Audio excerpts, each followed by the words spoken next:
It started with a gunshot. The sound ripped through the quiet cookie-cutter streets of Maple Grove, sending birds scattering from the manicured trees. Porch lights flicked on in synchronized alarm, and curtains rustled as sleepy, suburban residents peeked out from behind their windows. Some thought it was a car backfiring. Others thought it was a firework.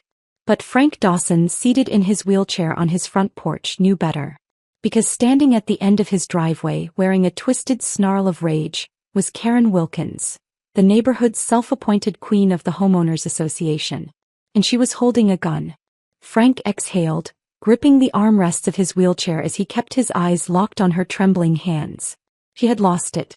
Completely. All over a mailbox, a wheelchair ramp, and a flagpole that was allegedly 2 inches taller than HOA regulations allowed. It had been months of passive-aggressive notes, fines, threats, and absurd accusations, but this was a whole new level of insanity. "Step down from your porch right now," Karen barked, waving the gun wildly as if Frank, who physically couldn't step anywhere, was just being difficult.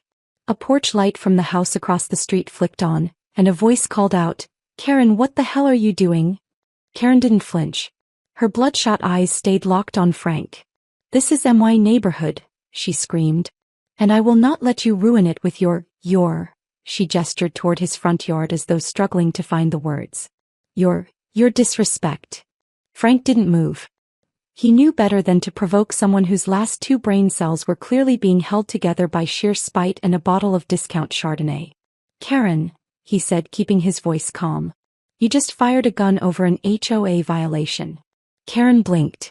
Then, as if realizing for the first time what she had done, she looked at the gun in her hand. Her manic energy wavered for a second. Then it came back stronger. "You think you can just roll in here, literally, and ignore the rules? You think you're special?" Frank let out a short, incredulous laugh. "Karen, I'm in a wheelchair because I got blown up defending this country. I'm not exactly out here throwing frat parties and leaving my Christmas lights up all year." "You violated HOA policies," she shrieked. "The flagpole is too high. And your mailbox is the wrong shade of beige." Frank sighed. "Karen, you need help. Serious help." The flashing red and blue lights of approaching police cars reflected off the pristine driveways of Maple Grove. The neighbors, now fully awake and gathered on their lawns, whispered and filmed the scene with their phones. The HOA queen had finally lost her crown. But this wasn't how it started. No, this was just how it ended. Months ago, when Frank first moved into the neighborhood, he thought Maple Grove was a dream come true. It had wide sidewalks, a beautiful community park, and well-maintained homes. It seemed like the perfect place for someone who wanted a quiet, peaceful life. What he didn't realize was that the entire community was under the iron-fisted rule of one woman, Karen Wilkins, the self-proclaimed protector of the neighborhood's prestige. And as it turned out, Karen didn't take kindly to new residents who didn't fall in line, especially not ones like Frank. The first time he met her, she had marched up to his house holding a clipboard like it was a holy relic. She introduced herself with a tight-lipped smile that didn't reach her eyes. "Welcome to Maple Grove," she had said. "I run the HOA here. We have very high standards." Frank, sitting on his front porch, had nodded. "Good to know." Her smile tightened. "I noticed your ramp. That wasn't in your original house design." Frank had blinked. "Well, yeah. It's a wheelchair ramp. It's not HOA approved," she had said, tapping her clipboard. "You'll need to submit a request for modifications." Frank had stared at her for a long moment. "Are you seriously telling me I need permission to install a ramp so I can enter my own home?" Karen had crossed her arms. "Rules are rules." Frank, a man who had survived actual war zones, had resisted the urge to laugh in her face. Instead, he simply said, "I'll keep that in mind," and wheeled himself inside, leaving her standing there like a malfunctioning robot. That should have been the end of it. But it wasn't. Over the next few weeks, the fines started arriving. Slipped under his door. Left in his mailbox. Emailed at 3 a.m. Each one was pettier than the last. The flagpole was too high. The ramp didn't blend with the neighborhood aesthetic. His trash bins were left out 15 minutes too long on pickup day. First, Frank ignored them. Then, when Karen escalated to leaving passive-aggressive notes taped to his front door, signed with her name in bold, underlined letters, he started pushing back. He sent her legal documents proving that his ramp was protected under the Americans with Disabilities Act. He ignored the nonsense about the mailbox and flagpole. And when she tried to fine him for having a non-regulation garden hose, he laughed in her face. That was when Karen's obsession turned personal. He started watching him. Not just occasional neighborhood glances but real, unsettling surveillance. Neighbors mentioned seeing her parked outside his house, clipboard in hand taking notes. One even joked that she might start measuring his lawn with a ruler. Then one night Frank heard a creak outside his house. Checking his security cameras, he saw Karen creeping onto his property with a wrench. The next morning his wheelchair ramp was unstable. Some bolts had been loosened. Frank had barely managed to keep from rolling down the porch steps. That was when he knew. Karen wasn't just an annoying HOA enforcer. She was dangerous. So he set up a GoPro on his wheelchair, documenting every interaction. Every time she approached him, every time she harassed him, every ridiculous fine she tried to enforce. It was all recorded. And then at the annual community barbecue, Frank finally had enough. Standing in front of the whole neighborhood, he called her out. "Ladies and gentlemen, I would like to take a moment to appreciate our beloved dictator. Sorry, I mean HOA President, Karen Wilkins." Laughter rippled through the crowd. Karen, standing by the grill with a glass of wine, turned bright red. "Karen here has spent the last few months making my life a living hell because she thinks my wheelchair ramp ruins the aesthetic of the neighborhood. But let's give credit where it's due. She is truly dedicated to her job. I mean, who else would sneak into a veteran's yard at night just to tamper with his mobility aid?" Gasps. More laughter. Karen's jaw clenched so tightly it looked like it might shatter. "That's a lie," she shrieked. "You're ruining this neighborhood." Frank raised an eyebrow. "Karen, do you know what happens when you tamper with someone's property?" "Because I do. And so does the police department." Silence fell. Karen stormed off, but Frank knew it wasn't over. He had embarrassed her. And people like Karen didn't take embarrassment well. He just didn't expect her to show up at his house with a gun.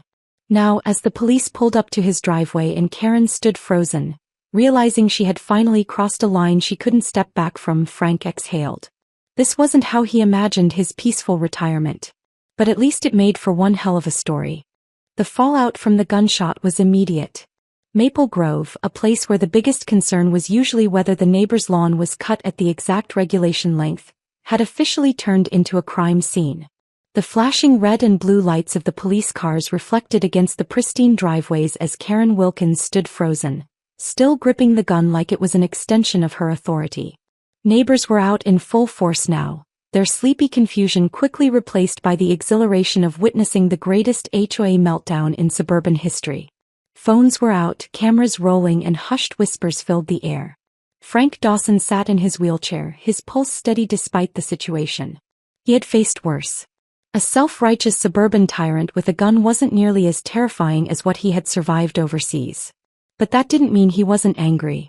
After months of passive-aggressive nonsense, escalating harassment, and now an actual weapon being fired in his direction, he was done playing nice. The police rushed in, demanding Karen drop the gun. She hesitated as if debating whether HOA rules somehow outranked state law, then let it clatter onto the pavement. She immediately launched into damage control, her voice trembling but still dripping with the same entitlement that had caused this mess in the first place. "This is a misunderstanding," she blurted out. I was just trying to protect the neighborhood. He's been violating regulations, disrespecting the HOA. The flagpole, the mailbox, the trash bins." One of the officers, clearly unimpressed, held up a hand. "Ma'am, do you realize you just discharged a firearm over a homeowners association complaint?" Karen's mouth opened but no sound came out. She looked around desperately, searching for support, but the neighbors were still filming, still watching. Nobody came to her defense. Even the handful of people who usually nodded along to her nonsense were shrinking back, pretending they didn't know her. Frank cleared his throat, drawing attention back to him. "She's been harassing me for months," he said evenly. "Vandalizing my property, issuing fake fines, and now, attempted intimidation with a firearm." Karen spun toward him. "You did this," she screeched. "You've been trying to undermine me from the moment you moved in. You disrespected the rules, you made a joke out of me at the barbecue. You made a joke out of yourself," Frank interrupted. I just pointed it out. The officer sighed and turned back to Karen. Ma'am, we need you to come with us. Karen's face drained of color. No. You can't do this. I am the HOA president. This is my community. I have a right to enforce the rules. Frank rolled his eyes. Pretty sure the law ranks higher than the HOA handbook. As the police led Karen toward their squad car, she thrashed and wailed, spewing every possible excuse. She claimed she was set up. She claimed Frank had provoked her. She even accused the neighbors of conspiring against her, as if they had somehow collectively hypnotized her into grabbing a gun and storming down the street. When she was finally shoved into the back seat, the silence that followed was almost as loud as the gunshot had been. The neighbors stared at one another, processing what had just happened.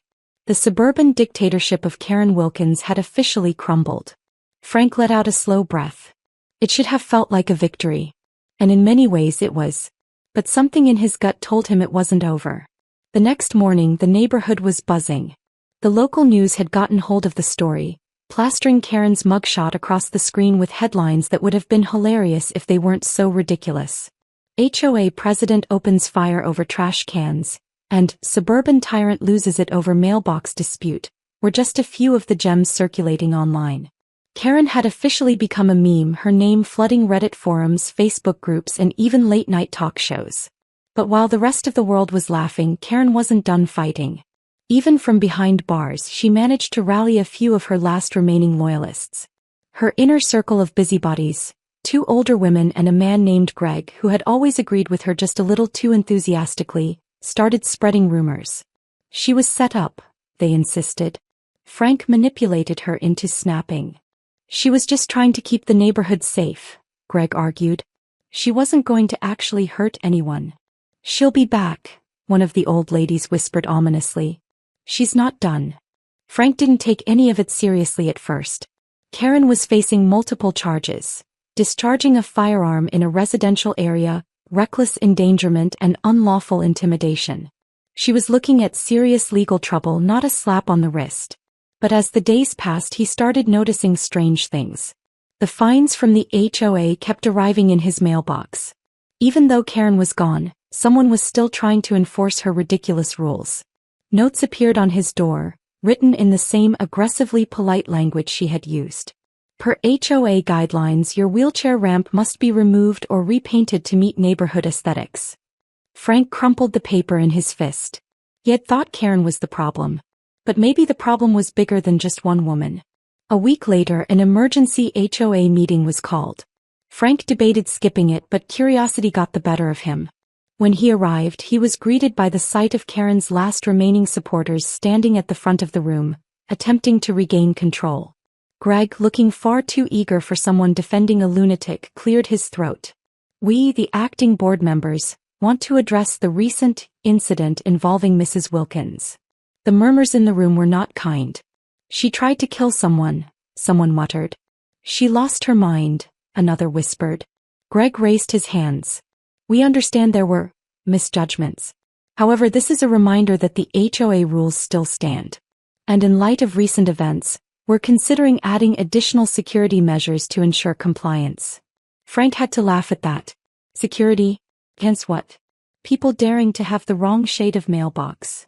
Greg frowned. It's about maintaining order.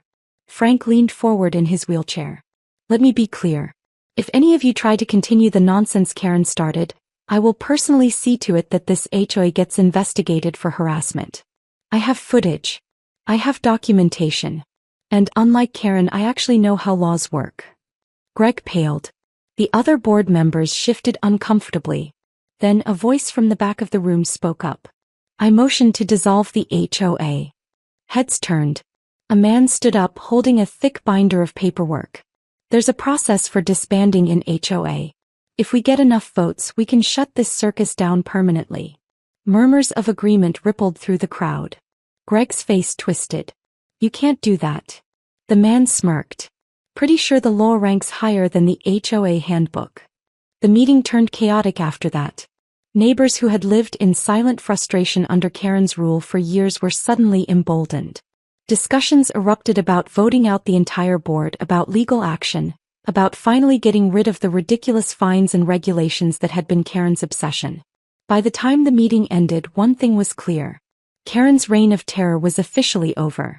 Frank left the meeting with a rare sense of satisfaction.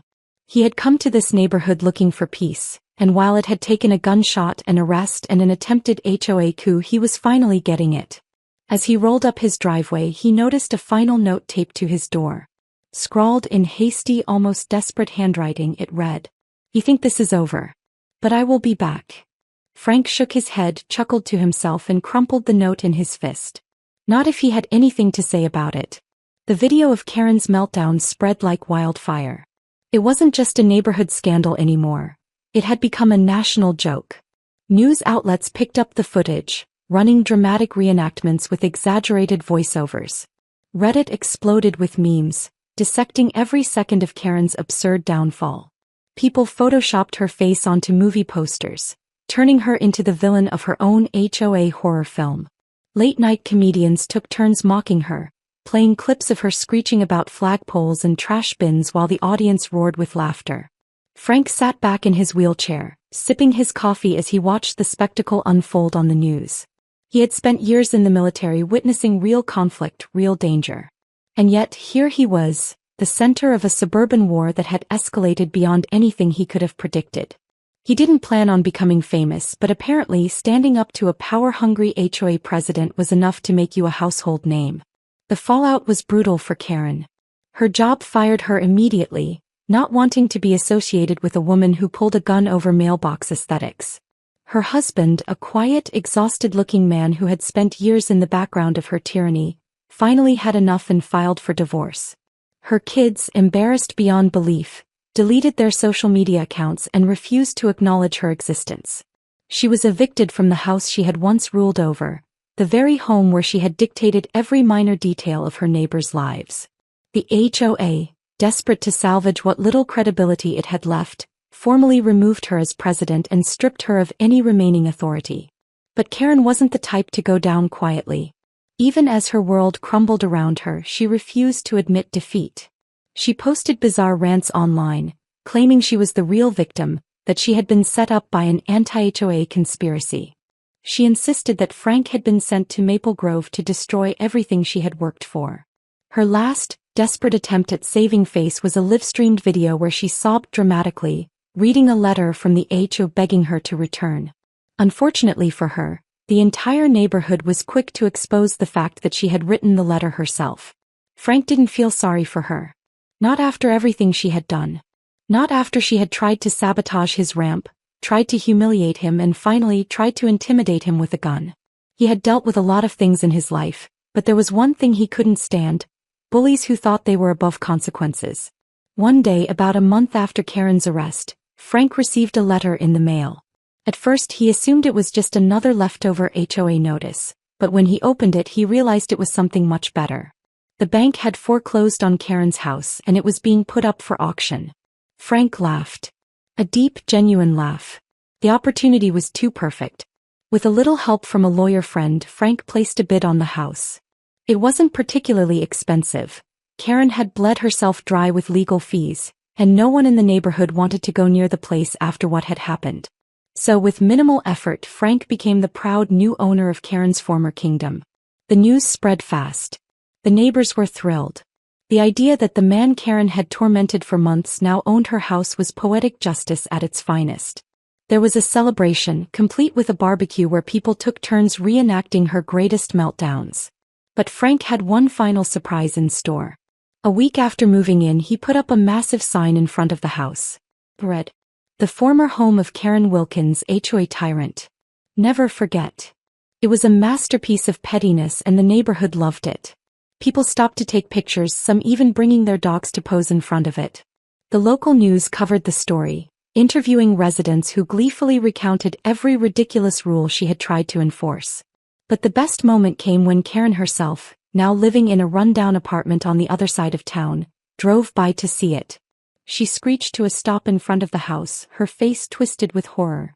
Frank, sitting comfortably on the porch with a beer in hand, gave her a casual wave. She stormed out of the car looking like she was about to explode. "You think this is funny?" she shrieked, marching up the driveway. Frank nodded. Oh yeah.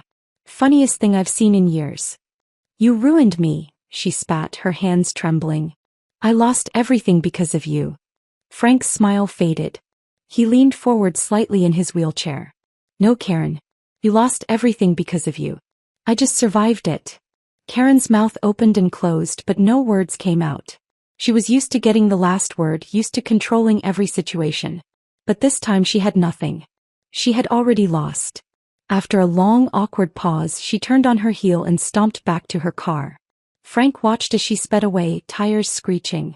The neighborhood collectively exhaled. It was finally over. In the following weeks, the HOA itself was officially dissolved. The neighbors, tired of pointless fines and endless restrictions, voted overwhelmingly to shut it down. It turned out that without Karen's iron grip, nobody actually cared about the rules she had once enforced with an iron fist. Trash cans could be left out as long as people wanted. Lawn gnomes made a triumphant return. The mailbox police were officially retired. Maple Grove, for the first time in years, was truly peaceful.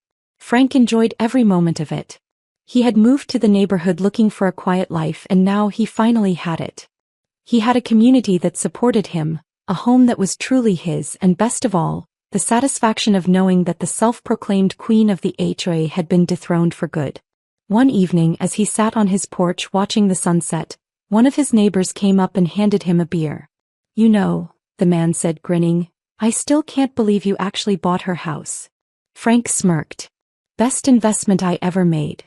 The neighbor chuckled, raising his bottle in a toast. To the fall of the Maple Grove dictatorship. Frank clinked his bottle against his. And to never dealing with an HOA again. They drank, watching as kids rode their bikes freely, as families chatted without fear of being reported for minor infractions, as the neighborhood finally felt like a home instead of a prison. Frank had faced worse battles in his life. But this one, this suburban war, was one he would never forget. And as he sat back taking in the peaceful evening, he knew one thing for sure. Karen Wilkins would never, ever step foot in Maple Grove again.